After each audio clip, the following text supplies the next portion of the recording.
Welcome to the new season of Great British Bosses, the podcast from Anything But Footy, where we speak to the men and women who run sports at all levels in the UK. This season, we're broadening out who we catch up with slightly. Coming up over the next few weeks are now retired Olympians' latest project, plus the agent of Britain's leading sports star of the past decade. Make sure you click follow wherever you're listening so you don't miss anything. I'm John. And I'm Michael. And in this episode of Great British Bosses, I'm not sure we really need to give too much of an introduction.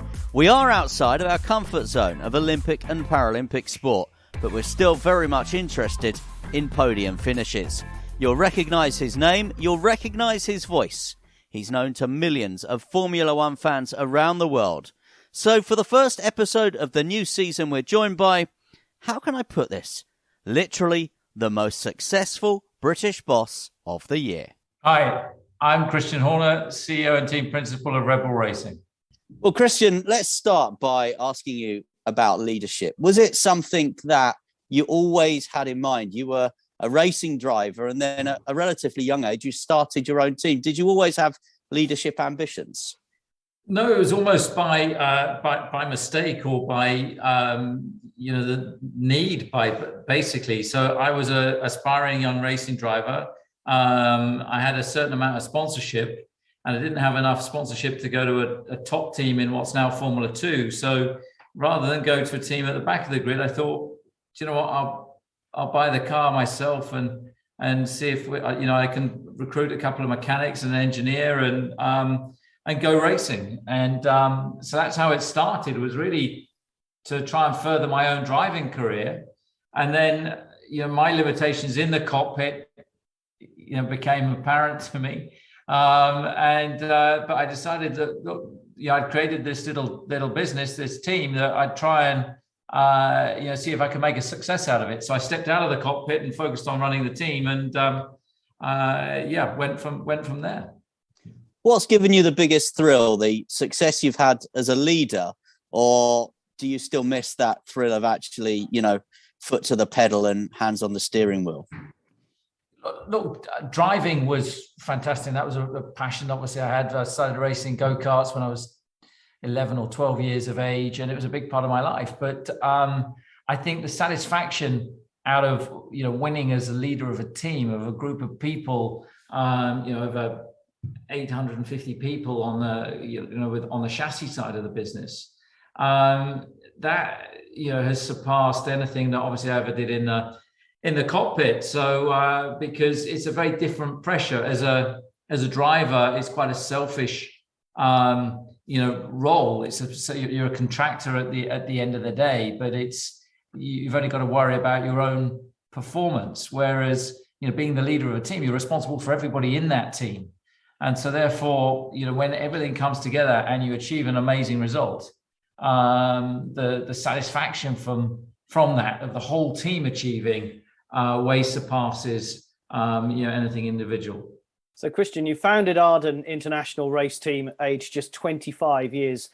At that time, when did Red Bull come calling? How did that all happen? Well, yeah, I retired from driving when I think I was 26 years of age. And I focused on running this team, and I was running young drivers, and I won the championship in 2002, won it again in 2003. And the driver, one of the teams that I was racing against, was owned and operated by a certain Helmut Marko. And in 2004, there was an Italian driver that I really wanted. Helmut had sold his team and was heading up the Red Bull Junior program.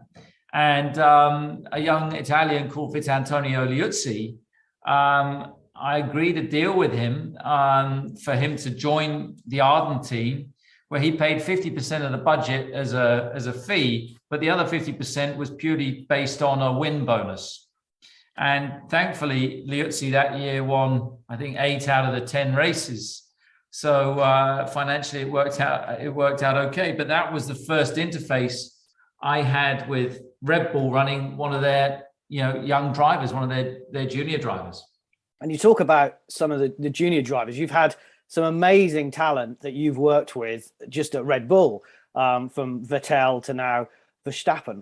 Is it as simple as you can spot the young talent, or do you have to have that skill as well to be able to spot the talent?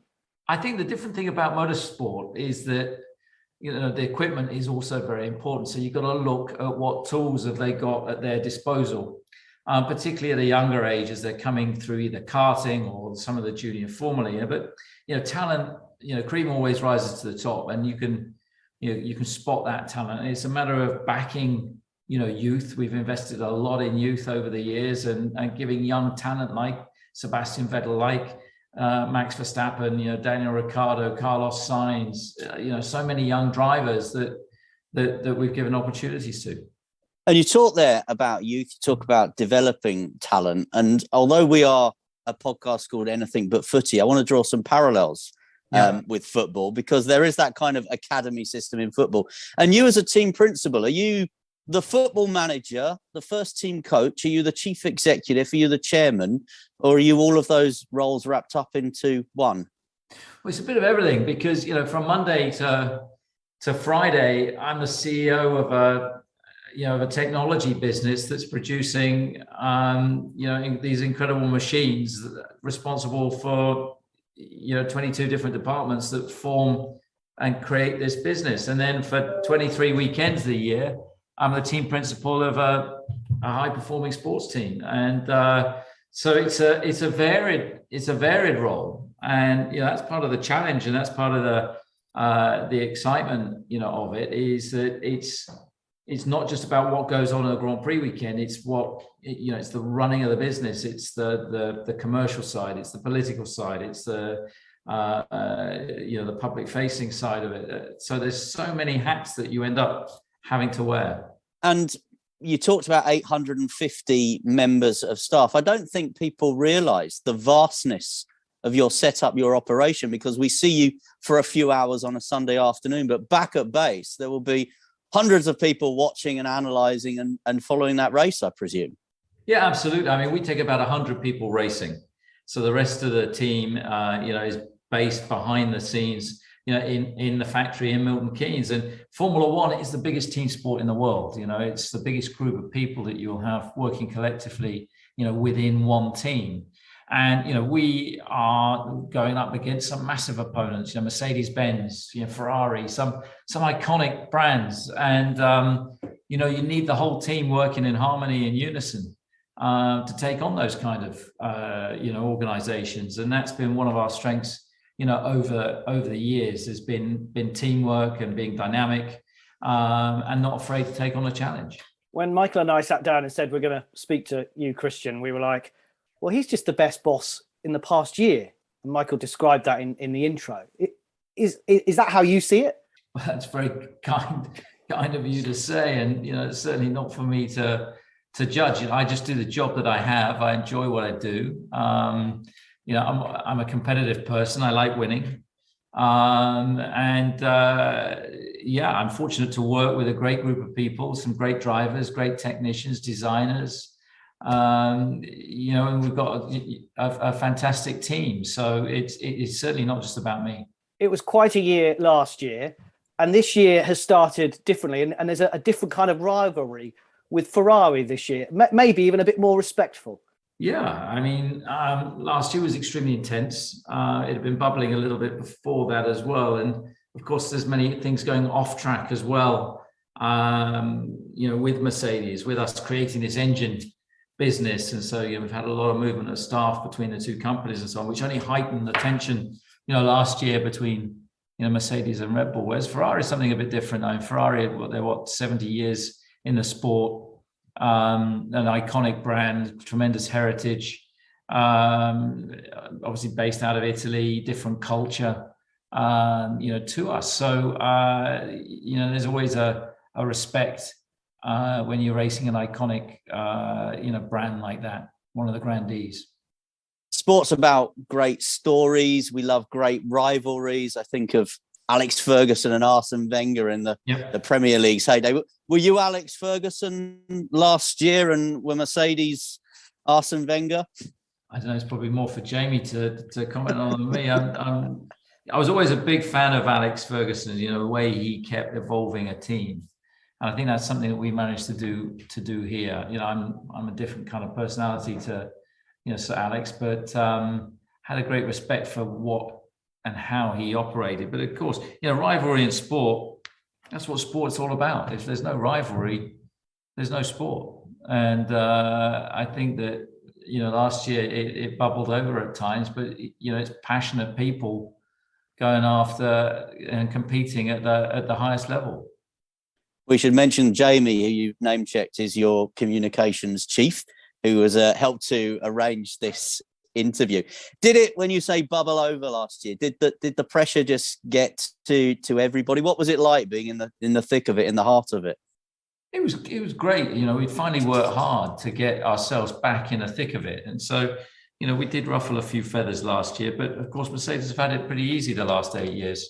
So suddenly, we were in with a shout, and, we were able to get under their skin a little bit. You could see they got rattled. They didn't like losing. It was a new experience for them. And I think that the way that the team, withstood that pressure was phenomenal last year. You talked earlier about Fergie kind of building a dynasty and rebuilding. Obviously, with Red Bull, you won the Constructors' Championship for a number of times, 2011, 2012, 2013, with Vettel, of course, winning the Drivers' Championship. Verstappen won it last year and you won it last year. So is this the start of the next dynasty? Is this the next bit?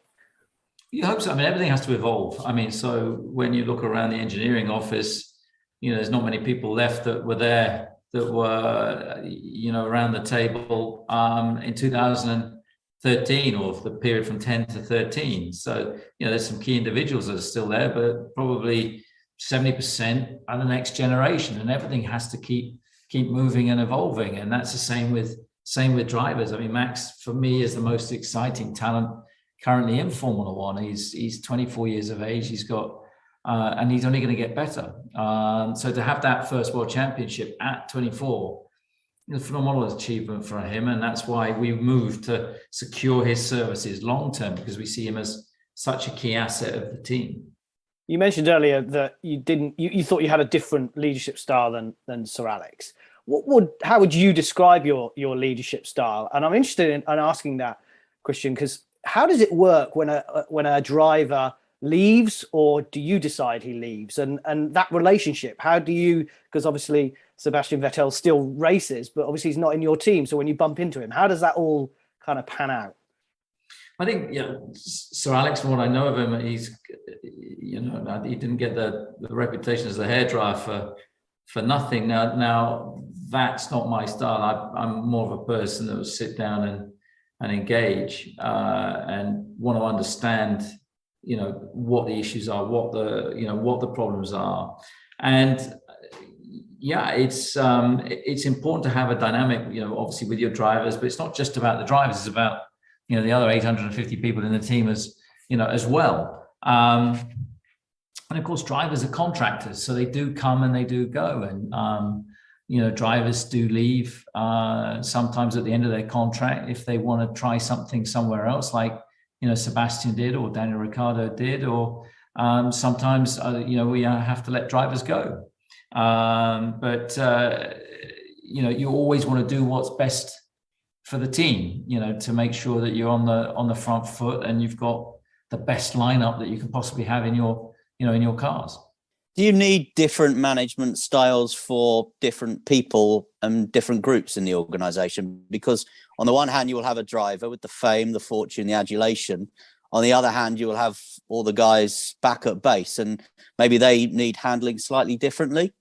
Well, even between drivers, I think every driver is different. And, a Max Verstappen is very different to a Sebastian Vettel or a Sergio Perez or, a Mark Webber or a Daniel Ricciardo. So, they're all different. And I think everybody's different. And I think some people, sometimes, a pat on the back, compared to a kick up the arse, they're not that far apart. They're only 6 inches apart. So it's knowing what's applicable, for at the right time, and being there to support, being there to guide, and to remove barriers, to enable them to be able to do their job. That's, I think, the role of a leader is empowering your staff, empowering your people, so that they can be the best that they can be. Do you lead by instinct? Do you have leadership heroes? Do you read or learn or go on management courses, for example? I've never been on a management course in my life, so I'm not looking at starting that just at this point in time. But I think most of it is instinct. Most of it is applying common sense, is trying to read a situation, gauge a situation, and apply logic to that. I'm not an engineer. I'm an ex-racing driver. I didn't go through university. I haven't been through any management training courses or anything like that. But I enjoy working with people, and I think 90% of it is about communication. Is about two-way communication and listening. A couple of quick questions for me. What's the biggest challenge, Christian, in this job? The biggest challenge is the expectation. But that expectation you place on yourself. So it's almost, becomes a fear of failure that drives you. When you've tasted success, when you've touched success, you don't want to let that feeling go. And it's that inner desire and passion that pushes you on. Which might be the answer to my next question. What's the best bit of the job? Is it as glamorous as it appears to be? Everyone wants to work in Formula One, don't they? It's a dream job. It is a great job, but it's demanding. It's tough. These things are never quite as glamorous as they look from the outside. We're not all whooping up in Monaco on boats, and well, some of us aren't anyway. It's hard work. It's a lot of sacrifice, a lot of time away from family and friends. It's a lot of travel, so it's a lot of airports, a lot of hotel rooms. And it's like being in a circus. It's the same group of people that you see, traveling on tour.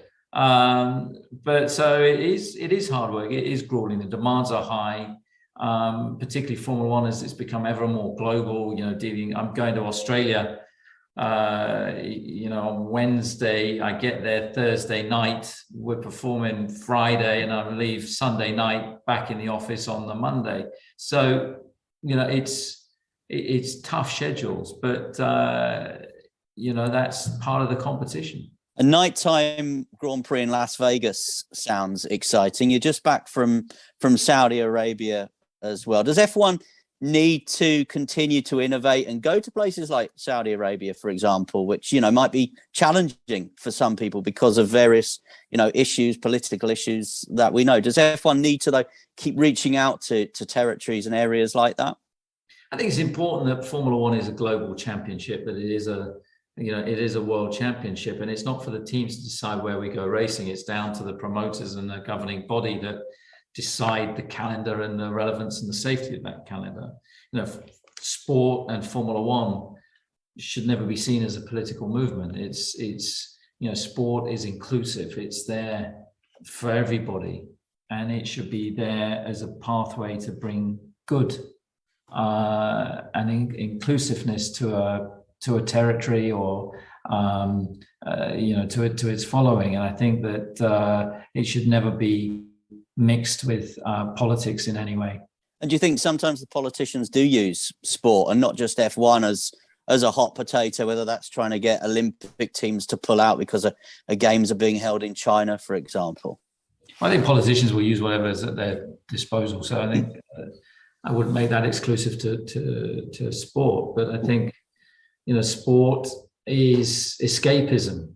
It's being able to follow your team, your driver, whether it's a football team, a Formula One team, and and it needs to be that escapism, I think, of all the other rubbish that's going on in the world. Is it going to be nice to be back in Melbourne? You said you're only there for like 3 days, but is it going to be nice to be back there?